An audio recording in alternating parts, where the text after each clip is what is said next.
From the States, as you can tell by my complete lack of sophistication, but that's okay. Because I've greased my hair and I'm a little fucking poet tonight, all right? I'm the little dark poet. That's who I am.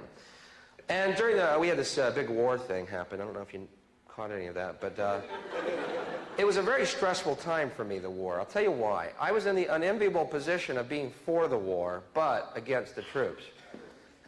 And not the most popular stance I've ever taken on an issue, I must say.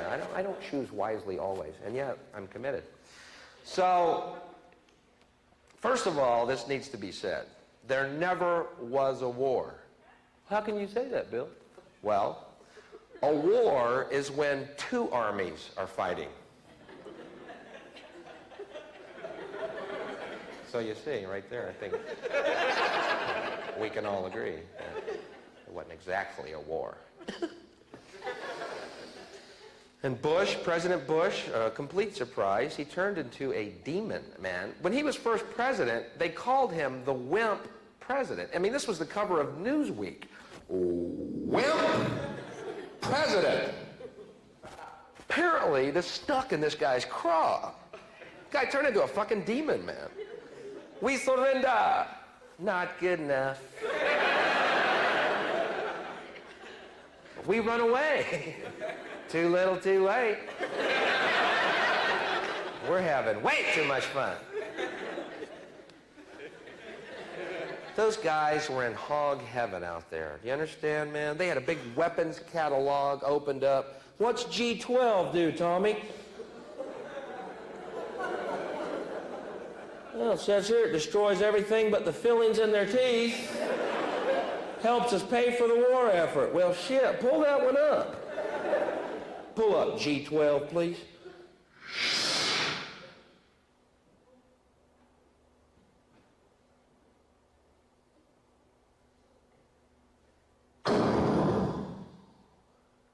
Cool. What's G13 do? Weapons for all occasions.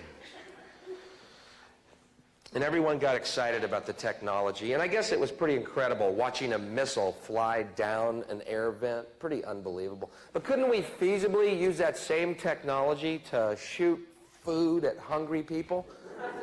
You know what I mean? Fly over Ethiopia. There's a guy that needs a banana.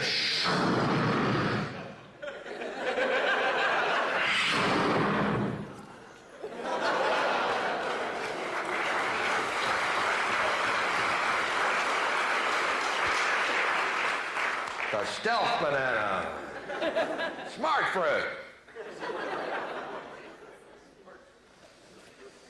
And I watched the Iraqian technology. Man, I've never felt so good about myself. I look at fucking bell bottoms in my closet and go, that ain't that fucking bad, man. What was the technology they were buying? Where do they still, are those available still now? Or where do they could get harder shit off the streets of New York right now, man. Don't you think one of the key prerequisites of a weapons system is, I don't know, the ability to aim the fucking thing? Is that, I don't know a lot about the military, and yet I feel that would be key. What was the Scud? It was like launching a station wagon at people, man. Some Buick flying through the air, some Iraqi driving. Allah! Watch out, here come one of them Buick Scuds. Watch out, watch out. Up in the ocean. Those things are so hard to steer. Allah, bloop, bloop, bloop. Allah, bloop, bloop, bloop. Allah, bloop, bloop. Allah. Allah.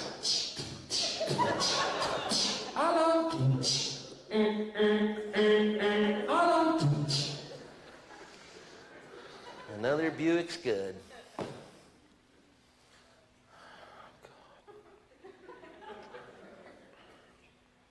I guess the most amazing thing about the war, obviously the disparity in the casualties. Iraq, 150,000 casualties. USA, 79. Let's go through those numbers again. They're a little baffling at first glance. Iraq, 150,000. USA, 79. 79. 79. Does that mean if we had sent over 80 guys, we still would have won that fucking thing, or what? Just one guy in a ticker tape parade. I did it, hey. Once again, though, it was watching the CNN, man, that blew it all. Man, all the anxiety. Remember how it started? They kept talking about the elite Republican Guard in these hushed tones. Remember that? Like they're the bogeymen, you know? Yeah, we're doing well, but we have yet to face the elite Republican Guard. Yeah, like these guys are 10 feet tall, desert warriors. Never lost a battle. We shit bullets.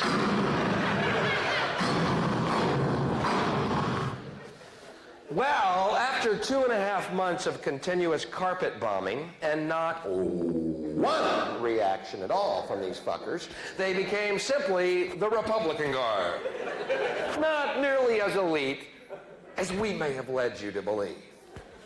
And after another month of continuous bombing and not one reaction at all, they went from the elite Republican Guard to the Republican Guard to the Republicans made this shit up about there being guards out there. We hope you enjoyed your fireworks show. Bill said, Bill, Iraq had the 4th largest army in the world. Yeah, well, maybe, but you know what? After the first 3 largest armies, there's a real big fucking drop-off, okay? The Hare Krishnas are the 5th largest army in the world. And they've already got our airports. So, who is the greater threat? People that bugged me in the States, people said, hey, war made us feel better about ourselves.